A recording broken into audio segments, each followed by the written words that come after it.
Q6 news కి స్వాగతం. బెటల ముందుగా హెడ్లైన్స్ చూద్దాం. శ్రీకాళహస్తి ఆలయంలో శ్రీ మృత్యుంజయ స్వామి వారికి అభిషేక సేవ కన్నులారా వీక్షించిన భక్తులు. కూటమి పాలన చూసి ప్రజలు అసహ్యించుకుంటున్నారు. మాజీ మంత్రి ఆర్కే రోజా. కేంద్ర బడ్జెట్ లో తెలంగాణకు కేంద్రం మొండి చెయ్యి నిరసనగా తెలంగాణ కాంగ్రెస్ భారీగా ధర్నా పాల్గొన్న నాయకులు కార్యకర్తలు. శ్రీకాళహస్తి ఆలయంలో శ్రీ మృత్యుంజయ స్వామికి విశేష అభిషేక పూజలు శాస్త్రయుక్తంగా నిర్వహించారు. ఆలయంలో రాహుకేతు సర్పదోష నివారణ పూజలు, శనేశ్వర అభిషేకాలు, స్వామివారికి రుద్రాభిషేకాలు, వివిధ రకాల ఆర్జిత సేవల్లో భక్తులు అధిక సంఖ్యలో పాల్గొన్నారు. శ్రీ మహాగణాధిపతయే నమః. మహాభితాకుశేః వ్యామిషంగరిషందహస్తే బిభర్షస్తవే స్వం సుమనాసతే అధ్యవోజదధివక్తా ప్రథమో దైవ్యాభిషేక అహేకస్య సర్వాన్ జంభయన్ సర్వాశ్చైవస్వం సహస్రాక్షసతే శుదే నిశీల్య శల్యానాం ముఖాచవాలు సుమనాభవ విద్యంధనః కవర్జన విశల్యో బాణవాగముత గణేశన్నస్యేతవాభరస్సంగతిః రాంబతయే నమో నమో రోహితాయ స్థవతయే వృక్షానాంబతయే నమో నమో మందనే వాణిజాయ కక్షానాంబతయే నమో నమో భవంతయే వాయుస్కృతాయ వృక్షేభ్యో వృక్షపతిభ్యశ్చ నమో నమో వ్రాతేభ్యో వ్రాతపతిభ్యశ్చ నమో నమో గణేభ్యో గణపతిభ్యశ్చ నమో నమో రథిభ్యో రథేభ్యశ్చ నమో నమో రథేభ్యో రథపతిభ్యశ్చ నమో నమః సేనాభ్యశ్చ నమో నమః క్షత్రుభ్య సంగ్రహేతుభ్యశ్చ నమో నమస్తక్షభ్యో రథకారేభ్యశ్చ నమో నమః కులాలేభ్యః కర్మారేభ్యశ్చ నమో నమః పుంజిష్టేభ్యో నిషాదేభ్యశ్చ నమో నమః జగద్నమస్తభ్యాయ ప్రతిదర్యాయ నమః యామ్యాయ క్షేమ్యాయ నమః వన్యాయ కక్ష్యాయ నమః శ్రవాయ ప్రతిశ్రవాయ నమః ఆశుచేనాయ చ విశ్వం భుష్టం గ్రామే ఆత్మేంద్రనాథరం బలానోద్రతనోమే స్కుధి క్షయత్వీరాయ నమసా విధేమతే యచ్ఛంజయ శమనురాయ దేవతాదస్యామతవృద్ర ప్రణీతౌ.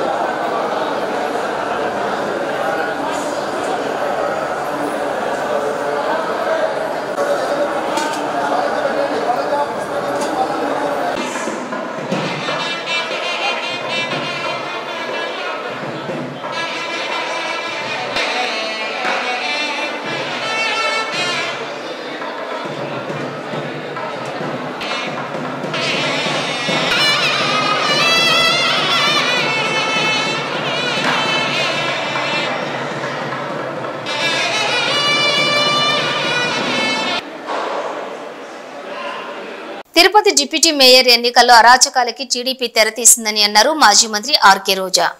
7 నెలల్లోనే టీడీపీ మరియు కూటమి ప్రభుత్వాన్ని ప్రజలు అసహించుకున్నారని అర్థమై నారా చంద్రబాబు నాయుడు దిగజారుడు రాజకీయాలు చేస్తున్నాడని ఆరోపించారు రోజా.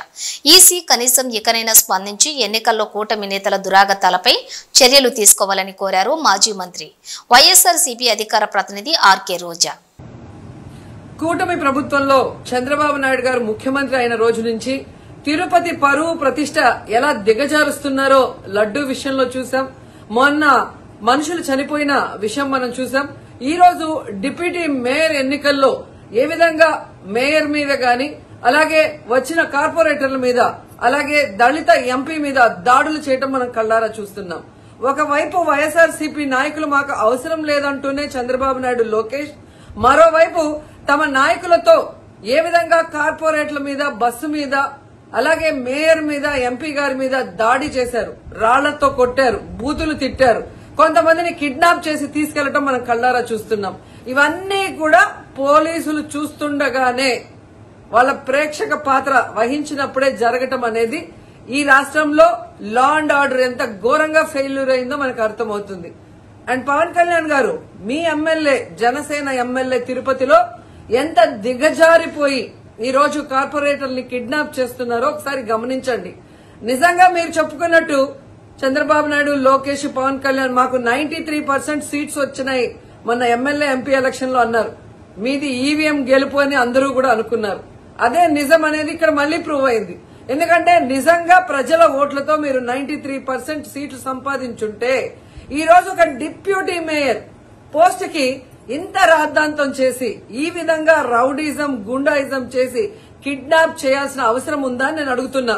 మీకు దమ్ము ధైర్యం ఉంటే, ప్రజలు మీ పక్షాన ఉన్నారు, మీ ప్రభుత్వం సక్రమంగా పనిచేస్తుంది, ఇచ్చిన హామీలు నెరవేరుస్తుంది అని మీరు నమ్ముంటే ఈ కార్పొరేటర్లతో రాజీనామా చేయించి మీ గుర్తు మీద గెలిపించుకొని మీరు ఎన్నికలు జరిపించుంటే ప్రతి ఒక్కరు మిమ్మల్ని శభాష్ ఉంటారు.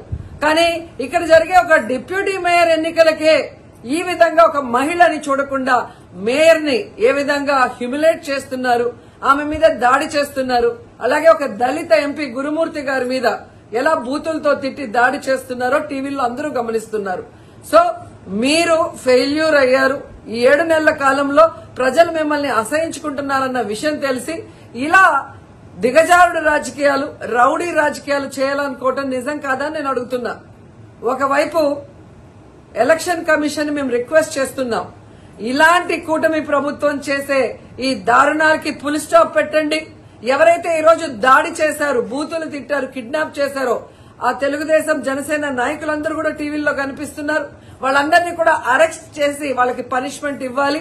అలాగే ఎన్నికలు, డిప్యూటీ మేయర్ ఎన్నికల్ని ప్రజాస్వామ్యబద్దంగా నిర్వహించాలని ఈసీని డిమాండ్ చేస్తున్నాం. అలాగే చంద్రబాబు నాయుడు, లోకేష్, పవన్ కళ్యాణ్ కి తెలియజేసుకుంటున్నాం, మీకు ప్రజల పక్షాన నిలబడి ప్రజలకి మంచి చేశాము అన్న నమ్మకం ఉంటే మీకోసం ఎవరైనా వస్తే వాళ్ళతో రాజీనామా చేయించి మీ పార్టీ గుర్తు మీద మీరు ఎన్నికలకి వెళ్ళండి. 3 పార్టీలున్నాయిగా, బీజేపీ, తెలుగుదేశం, జనసేన. మరి మీకు ప్రజలు ఓట్లేస్తారన్న నమ్మకం లేదా? లేదా ప్రజాబద్దంగా గెలిచిన కార్పొరేటర్లతో మీరు రిజైన్ చేయిస్తే వాళ్ళు గెలుస్తారన్న నమ్మకం లేదా అని ప్రశ్నిస్తున్నాను. సో ఒకసారి తిరుపతికి అమిత్ షా వచ్చినప్పుడు ఎలా బ్లాక్ ఫ్లాగ్స్ ఊపటం, అలాగే రాళ్లు వేయటం అనేది మనం గమనించాం. వాళ్ళు మర్చిపోయి ఉండొచ్చేమో గాని ఈ రోజు రాష్ట్రం అంతా కూడా చంద్రబాబు నాయుడు తిరుపతికి ఎవరొచ్చినా, తిరుపతిలో ఏం జరిగినా, ఏ విధంగా దిగజారుడు రాజకీయాలు చేస్తూ తిరుపతి పరువు ప్రతిష్ట మరి దిగజారుస్తున్నారో అందరూ గమనించి వాళ్ళకి బుద్ధి చెప్పాలని కూడా ప్రజల్ని కోరుకుంటున్నాను. కేంద్ర బడ్జెట్ లో తెలంగాణకు కేంద్రం మొండి చేయి చూపడంతో నిరసనగా ట్యాంక్ బండ్ అంబేద్కర్ విగ్రహం వద్ద టీపీసీసీ అధ్యక్షులు మహేష్ కుమార్ గౌడ్ ఆధ్వర్యంలో భారీ నిరసన ధర్నా చేపట్టారు. టీపీసీసీ చీఫ్ మహేష్ గౌడ్ బొమ్మ, మంత్రులు పొన్నం ప్రభాకర్, దనసరి సీతక్క, ఎమ్మెల్యేలు, ఎమ్మెల్సీలు, కార్పొరేషన్ చైర్మన్లు అంబేద్కర్ విగ్రహానికి పూలమాలలు వేసి ధర్నాలో పాల్గొన్నారు. ఈ నిరసన ధర్నాలో ఎంపీ అనిల్ యాదవ్, ప్రభుత్వ సలహాదారు మహమ్మద్ అలీ షబ్బీర్, ఏఐసీసీ కార్యదర్శి సంపత్ కుమార్, ఎమ్మెల్యేలు శ్రీ గణేష్, ఈర్లపల్లి శంకర్, నాగరాజు, డీసీసీ అధ్యక్షులు రోహిణి రెడ్డి, కార్పొరేషన్ చైర్మన్లు మెట్టు సాయి కుమార్, మల్రెడ్డి రామరెడ్డి, చెల్లా నరసింహారెడ్డి, రియాజ్, మహిళా కాంగ్రెస్ చీఫ్ సునీతారావు రెడ్డి, నియోజకవర్గం ఇన్ఛార్జీలు పాల్గొన్నారు.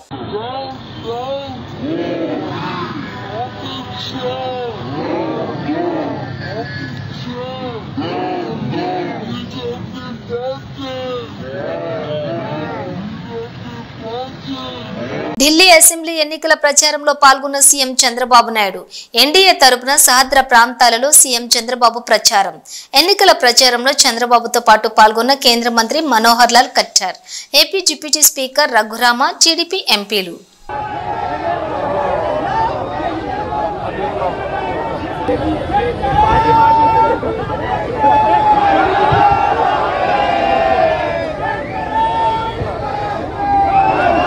బ్రహ్మస్థాని చంద్రశేఖర్ గారు, కేంద్ర మంత్రివర్యులు, వారిని కూడా వేదిక మీదకి రావాల్సిందిగా కోరుతున్నాం. తెలుగుదేశం పార్టీ పార్లమెంట్ పార్టీ నాయకులు లావు కృష్ణదేవరాయ గారిని కూడా వేదిక మీదకి రావాల్సిందిగా కోరుతున్నాం. భారత్ మాతాకి ఒక్కసారిగా మనందరం కూడా చేతులు పైకెత్తి నారా చంద్రబాబు నాయుడు గారు, ఎన్డీఏ పార్టీలో కీలకమైన నేత, ఆంధ్రప్రదేశ్ ముఖ్యమంత్రి గారిని హృదయపూర్వకంగా మనందరం కూడా స్వాగతం పలుకుదాం. భారత్ మాతాకి, భారత్ మాతాకి, భారత్ మాతాకి.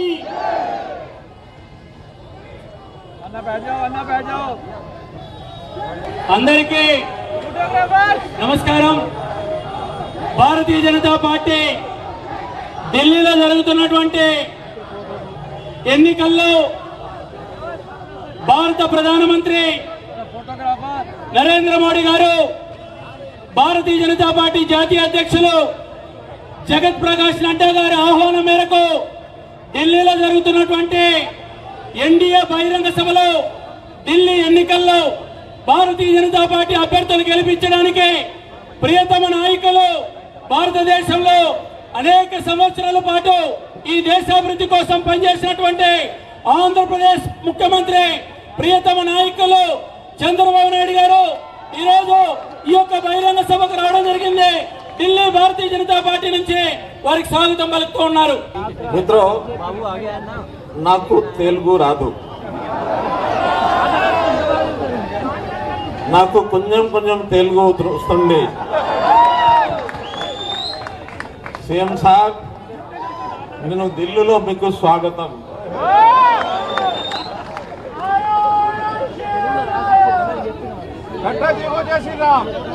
మీరు తెలుగు ప్రజల హృదయాల్లో నివసిస్తున్నారు.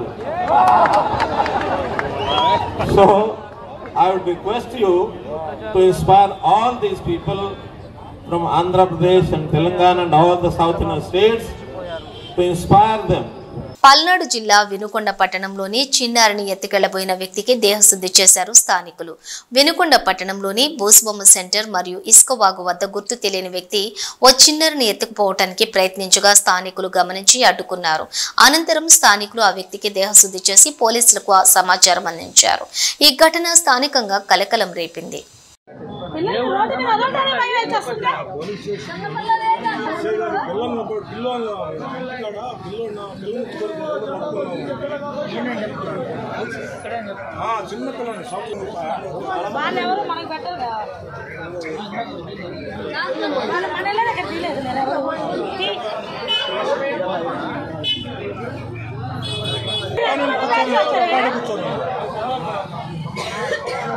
టీటీడీ పాలక మండలి చైర్మన్ కీలక నిర్ణయం తీసుకున్నారు. ఇకపై ప్రతి నెల చివరి మంగళవారం పాలక మండలి సమావేశం కావాలని నిర్ణయించారు.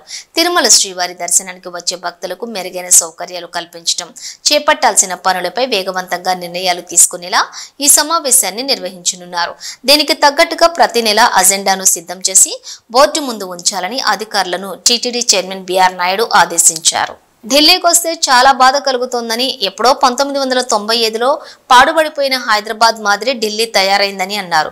నారా చంద్రబాబు నాయుడు ఢిల్లీ ఇలా అవడానికి కారణం ఎవరు అని, 10 ఏళ్లు ఎవరు పరిపాలించారు అని ఆ పార్టీని టార్గెట్ చేస్తూ మాట్లాడారు. ఆంధ్రప్రదేశ్ సీఎం నారా చంద్రబాబు నాయుడు అదే 10 ఏళ్లు డబుల్ ఇంజిన్ సర్కార్ అధికారంలో ఉంటే వాషింగ్టన్ ను తలదన్నేలా ఢిల్లీ తయారయ్యేదని ఢిల్లీ ఎన్నికల ప్రచారంలో అన్నారు. ఏపీ సీఎం చంద్రబాబు నాయుడు ఢిల్లీకి వస్తే మాత్రం చాలా బాధ కలుగుతుంది నాకు. ఇప్పుడే ఢిల్లీకి వస్తామంటే చూశాను, ఎప్పుడో 95లో పాడుపడిపోయిన హైదరాబాద్ మారిగా ఢిల్లీ తయారైంది. ఎవరు కారణమని నేను అడుగుతున్నా మిమ్మల్ని అందరినీ. 10 ఏళ్ళు ఎవరు పరిపాలించారు ఈ ఢిల్లీని? అదే గాని డబల్ ఇంజిన్ సర్కార్ గాని వచ్చుంటే ఢిల్లీ కూడా వాషింగ్టన్ ని, న్యూయార్క్ ని తనదల్లే విధంగా తయారయ్యేది. ఏ రాజకీయ నాయకుడైనా, ఏ రాజకీయ పార్టీ అయినా ప్రజల మద్దతుతో గెలవాలని, ప్రజల మద్దతుతో ప్రజాపాలన చేయాలని కోరుకుంటారు. కానీ ఆంధ్రప్రదేశ్లో తెలుగుదేశం పార్టీ, ఆ పార్టీ నాయకుడు నారా చంద్రబాబు నాయుడు ఇతర పార్టీలు గెలిచినటువంటి వ్యక్తులను ప్రలోభ పెడుతున్నారంటూ విమర్శించారు. ఎమ్మెల్సీ లేళ్ల అప్పలనాయుడు 1 ప్రలోభ పెట్టడం, 2 భయపెట్టడం, లేదంటే దాడులు చేయటం టీడీపీ నాయకులకు పరిపాటిగా మారిందని ఘాటు విమర్శలు చేశారు. లేళ్ల అప్పలనాయుడు ఏ రాజకీయ పార్టీ అయినా కూడా, ఏ రాజకీయ నాయకుడైనా కూడా ఏం కోరుకుంటా ఉంటారు? ప్రజల మధ్యతో గెలవాలని, ప్రజల మధ్యతో గెలవడం ద్వారా పరిపాలన చేయాలనే భావన సహజంగా రాజకీయ పార్టీలకు ఉంటా ఉంటుంది. కానీ ఈరోజు ఈ రాష్ట్రంలో ఉన్నటువంటి తెలుగుదేశం పార్టీ, ఆ పార్టీ నాయకుడు నారా చంద్రబాబు నాయుడు గారు ఇవాళ ఈ ఎన్నికల్లో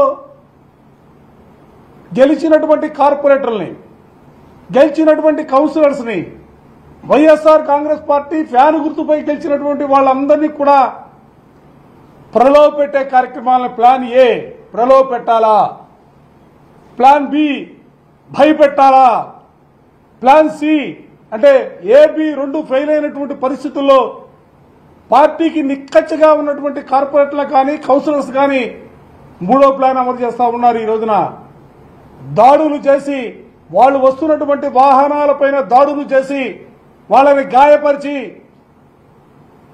బలవంతంగా బయటికి తీసుకువెళ్లే కార్యక్రమాలను వాళ్ళ కారులో ఎక్కించుకొని అడ్డగించి వందలాది మంది రోడ్లపైకి వచ్చి వాళ్ళ తెలుగుదేశానికి సంబంధించినటువంటి కార్యకర్తలు నాయకులు దాడులు చేస్తున్నటువంటి తీరును చూస్తా ఉంటే 4 సార్లు ముఖ్యమంత్రిగా పనిచేశానని చెప్పుకుంటాడు.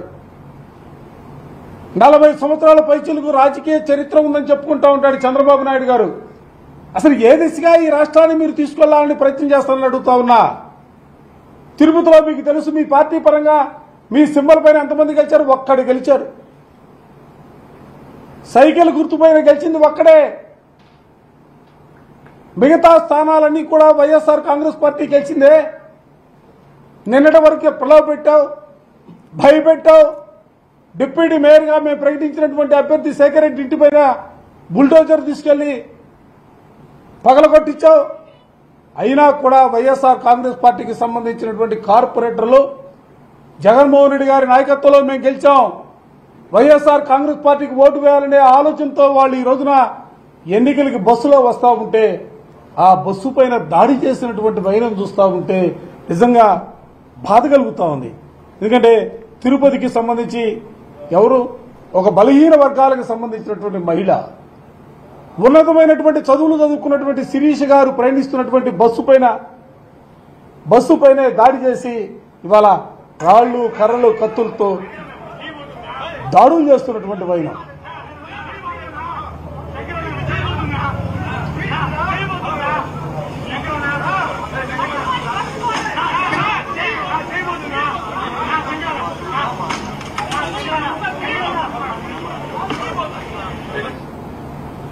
బస్సులో మహిళలు ఉన్నారు, బస్సులో ఎస్సీలకు సంబంధించినటువంటి కార్పొరేటర్లు ఉన్నారు.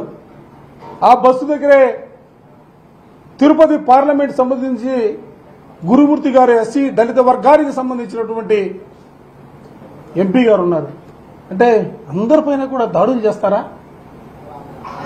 నిన్న సాయంత్రం హిందూపూర్లో కార్పొరేటర్లు ఎత్తుకుపోయారు. రాష్ట్రంలో అనేక చోట్ల జరుగుతూ ఉన్నాయి. అందుకనే మాకు అనుమానం వచ్చింది, వైఎస్ఆర్ కాంగ్రెస్ పార్టీగా ఈ రాష్ట్రంలో పనిచేస్తున్నటువంటి వ్యవస్థలపైన నమ్మకం లేక ఎన్నికల కమిషనర్ గారిని నిన్న కలిసాం. వారికి వివరంగా చెప్పాం, రాష్ట్రంలో ప్రజాస్వామ్య పరిపాలన లేదు, నిరంకుశమైనటువంటి పరిపాలన కొనసాగుతూ ఉంది, నియంతృత్వ పరిపాలన కొనసాగుతూ ఉంది. మా కార్పొరేట్లకి మా కౌన్సిలర్లకి రక్షణ లేనటువంటి పరిస్థితులు ఉన్నాయి. ఎన్నికల కమిషన్ అనేది నిష్పక్షపాతంగా వ్యవహరించాలా. పోలీసులు పేరుకు మాత్రమే 144 అంటారు, 30 యాక్ట్ అంటారు, ఎక్కడా కూడా వాటిని అమలు చేస్తున్నటువంటి పరిస్థితి లేదు. ఈ పరిస్థితుల్లో ఎన్నికల కమిషన్ ఇన్వాల్వ్ కావాలా, మా కార్పొరేట్లకి రక్షణ కల్పించాలా, ప్రజాస్వామ్యబద్ధంగా ఎన్నికలు జరిపించడానికి ప్రయత్నం చేయాలనే భావంతో పూర్తిగా అన్ని విషయాలపైన కూడా ఎన్నికల కమిషన్ గారిని నిన్న కలిసి పార్టీ పరంగా ఒక రిప్రజెంటేషన్ కూడా. కాంగ్రెస్ పార్టీ అధికారంలోకి వచ్చిన తర్వాత పేదలకు అండగా ఉంటుందని, అందుకు కాంగ్రెస్ పార్టీలోకి వస్తున్నామంటున్నారు కోదాడ కొమ్మరబండ గ్రామానికి చెందిన యువత. కోదాడ కాంగ్రెస్ పార్టీ కార్యాలయంలో కోదాడ ఎమ్మెల్యే పద్మావతి రెడ్డి సమక్షంలో కాంగ్రెస్ పార్టీలో చేరారు కొమ్మరబండ బీఆర్ఎస్ నాయకులు, కార్యకర్తలు. కరీంనగర్ జిల్లా కేంద్రంలోని చైతన్యపురి మహిమాన్విత మహాదుర్గ మహాలక్ష్మి మహాసరస్వతి అమ్మవార్ల దివ్యక్షేత్రంలో వసంత పంచమి వేడుకలు ఘనంగా ప్రారంభమయ్యాయి. మహాసరస్వతి అమ్మవారి పూజ, అభిషేకం, విద్యార్థులచే సామూహిక కుంకుమార్చనలు నిర్వహించారు. చదువుల తల్లిగా, జ్ఞాన దేవతగా ప్రసిద్ధికెక్కి చిన్నారుల అక్షరాభ్యాసానికి కొంగు బంగారంగా మారిన మహాశక్తి ఆలయానికి ఆలయ నిర్వాహకులు తగిన ఏర్పాట్లు చేశారు. ఈ సందర్భంగా పుస్తక పూజ, చిన్న పిల్లలకు అక్షరాభ్యాసం కార్యక్రమాలు నిర్వహించారు.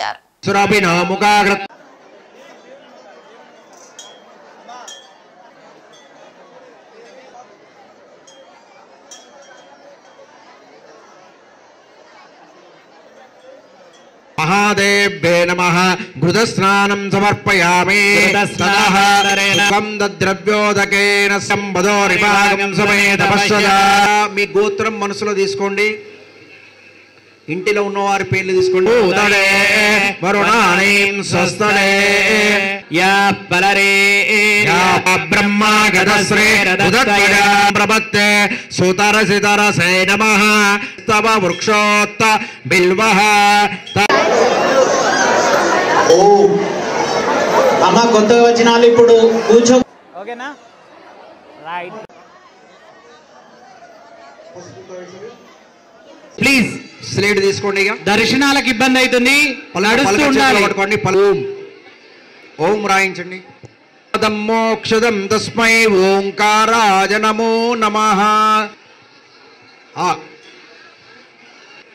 या देवी सर्वभूतेषु विद्यारूपेण संस्थिता ओम हिरण्यबिं दत्तां वरुणस्य मन्यः वियं ददानावृदाडे शत्रवः पराजिता सोपनिलनिम्ता धनवनामः आनन्दमङ्गल नीराजन आरारधिक्यं दर्शयामि तीसुकोंडि यजमानस्य हस्ते नेत्ररक्षां धारयामि ओम श्रीमात्रे नमः सर्वमंगलमांगल्ये शिवे सर्वार्थसाधिके शरण्ये त्र्यंबके देवी नारायणी नमोस्तुते ओम श्री लक्ष्मीनारायणाभ्यां नमः ओम श्री वाणीरण्यगर्भाभ्यां नमः उमामहेश्वराभ्यां नमः अस्मद्गुरुभ्यो नमः శ్రీ గురుభ్యో నమః. ఈరోజు వసంత పంచమి అంటే ఆ సరస్వతీదేవి ఆవిర్భావం చెందినటువంటి రోజు. ఈరోజు ఎవరైతే ఆ అమ్మవారిని పూజిస్తారో వారికి అఖండ మేధ, యశస్సు, ప్రజ్ఞ, విద్య, బుద్ధి ప్రాప్తిస్తుంది అని ఆ అమ్మవారిని పూజించే భక్తుల యొక్క ప్రగాఢ విశ్వాసం. కుత్బుల్లాపూర్ నియోజకవర్గంలోని Congress party in-charge Kolan Hanumanth Reddy నిరసన తెలంగాణ పిసిసి అధ్యక్షులు మహేష్ కుమార్ గౌడ్ పిలుపు మేరకు ఈ రోజు కుత్బుల్లాపూర్ నియోజకవర్గం ప్రగతి నగర్ కమాన్ వద్ద Quthbullapur Congress party in-charge Kolan Hanumanth Reddy PCC ప్రధాన కార్యదర్శి నర్సారెడ్డి భూపతి రెడ్డి ఆధ్వర్యంలో ధర్నా నిర్వహించారు. కేంద్ర ప్రభుత్వం తెలంగాణకు బడ్జెట్లో నిధులు కేటాయింపుల్లో తెలంగాణకు అన్యాయం చేశారని ఆవేదన వ్యక్తం చేశారు. తెలంగాణ నుండి 8 ఎంపీ సీట్లు ఇచ్చిన బీజేపీకి తెలంగాణపై సవతి ప్రేమ చూపడమే కానీ బడ్జెట్ నిధులు కేటాయించకుండా 2 కేంద్ర మంత్రులు ఉండి కూడా అన్యాయం చేశారని అన్నారు. ఈ నిరసన కార్యక్రమంలో కాంగ్రెస్ పార్టీ నాయకులు, కార్యకర్తలు పాల్గొన్నారు. వరంగల్ జిల్లా నరేంద్ర మోడీ నాయకత్వంలోని భారతీయ జనతా పార్టీ ఈ మధ్యనే ప్రవేశపెట్టినటువంటి బడ్జెట్లో తెలంగాణ రాష్ట్రానికి తీరని అన్యాయం చేస్తూ ఏమాత్రం కేటాయింపులు ఇవ్వకుండా తీరని అన్యాయం చేసినటువంటి సందర్భంలో ఇక్కడ రేవంత్ రెడ్డి గారి నాయకత్వంలో కాంగ్రెస్ పార్టీ ప్రభుత్వం ఉంది. అది రోజు రోజు బలపడతా ఉంది. ఇంకా తెలంగాణ రాష్ట్రంలో భారతీయ జనతా పార్టీకి భవిష్యత్తు లేదు అనేటువంటి నిర్ధారణకు వచ్చి ఇంకా ఈ రాష్ట్రాన్ని వదిలిపెట్టాలని చెప్పి సవతి తల్లి ప్రేమ చూపిస్తున్నటువంటి సందర్భంలో ప్రదేశ్ కాంగ్రెస్ కమిటీ అధ్యక్షులు మహేష్ కుమార్ గౌడ్ గారి పిలుపు మేరకు నిన్న రాజధానిలో అదేవిధంగా ఈరోజు ప్రతి నియోజకవర్గంలో కూడా నిరసన కార్యక్రమాలు వ్యక్తం చేయాలని చెప్పి ఇవ్వడంతో కుత్బుల్లాపూర్ నియోజకవర్గం బాచ్పల్లి నిజాంపేట్ మున్సిపల్ కార్పొరేషన్లో ఏర్పాటు చేసిన కార్యక్రమాన్ని విజయవంతం చేసినటువంటి అందరికీ కూడా పేరు పేరున ధన్యవాదాలు తెలియజేస్తూ మరి రేవంత్ రెడ్డి గారి నాయకత్వాన్ని చూసి వారు దేశ చరిత్రలో ఏ రాష్ట్ర ముఖ్యమంత్రి కూడా చేయనటువంటి అనేకమైనటువంటి కార్యక్రమాలు ఇక్కడ చేస్తూ ప్రతి కార్యక్రమాన్ని కూడా విజయవంతం చేస్తున్నటువంటి సందర్భంలో ఓర్వలేకపోతున్నటువంటి నరేంద్ర మోడీ తెలంగాణను పూర్తిగా పక్కన పెట్టడం జరిగింది. తెలంగాణ ప్రజలు భారతీయ జనతా పార్టీకి ఈ మధ్యనే జరిగినటువంటి 6 నెలల క్రితం జరిగినటువంటి ఎన్నికల్లో అసలు ఎక్కడా లేనటువంటి భారతీయ జనతా పార్టీకి 8 పార్లమెంట్ సీట్లు ఇవ్వడం, అదేవిధంగా దాంట్లో నుంచి 2 మంత్రులుగా ఉండడం, అయినప్పటికీ కూడా ఎటువంటి కేటాయింపులు లేకపోవడం, ఇది కేవలం రాజకీయ. ఇవి బులెటిన్ విశేషాలు. మరో బులెటిన్తో మళ్ళీ కలుద్దాం. అంతవరకు చూస్తూనే ఉండండి న్యూస్.